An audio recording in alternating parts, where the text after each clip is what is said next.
Sans l'éducation des femmes, point de salut. C'est en tout cas la conviction du gouvernement Sankara qui multiplie les initiatives destinées à changer les mentalités sur des questions aussi variées que le salaire des femmes et l'excision.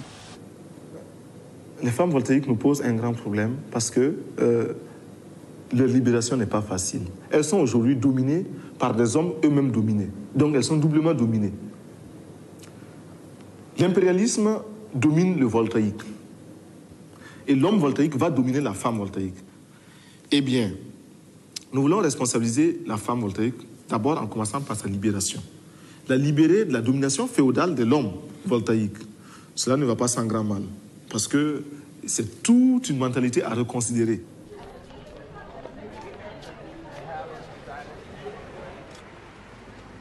Pour libérer les mentalités, il faut oser s'attaquer aussi à nos formes, à certains aspects de notre culture qui aliènent la femme. Et pour cela, nous pensons qu'il nous faut nous attaquer à certaines mutilations. Notamment les mutilations sexuelles. Les mutilations sexuelles, pour nous, sont une façon d'amoindrir la femme, sont une façon de marquer la femme du sceau de son infériorité permanente.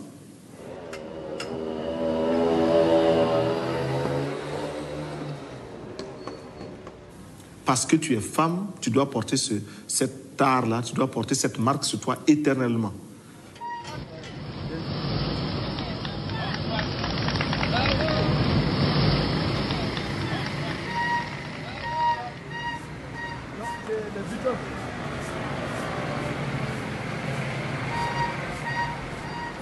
« 14 heures de travail quotidien, une espérance de vie de 32 ans. La femme africaine fournit près de 80% du travail agricole, ainsi que la moitié des prestations nécessaires à l'alimentation. Ces femmes s'occupent tout à la fois des enfants, du ménage, du ramassage de bois, de l'eau à chercher à des kilomètres de distance, de la nourriture de la famille, du champ du mari et de leur champ personnel.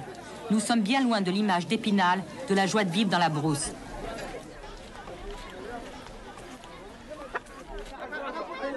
Nous avons pris des mesures pour montrer que nous accordons cette importance à la femme.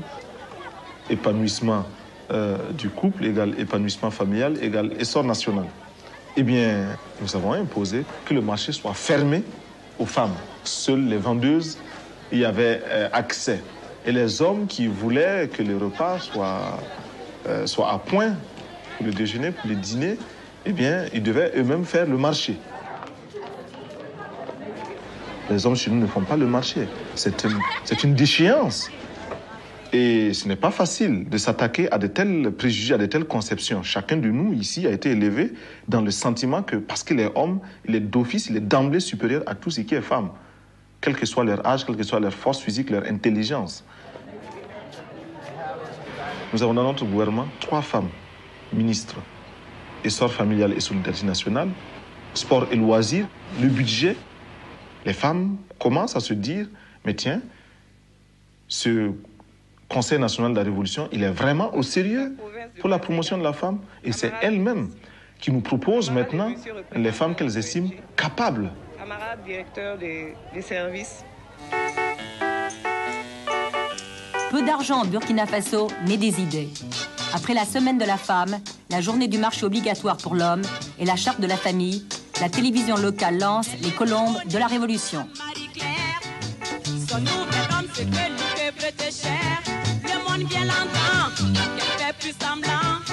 Pourvu que le gouvernement ne les laisse pas tomber.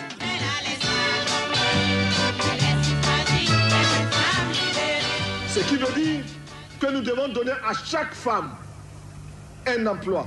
Nous devons donner à chaque femme le moyen de gagner honnêtement et dignement sa vie.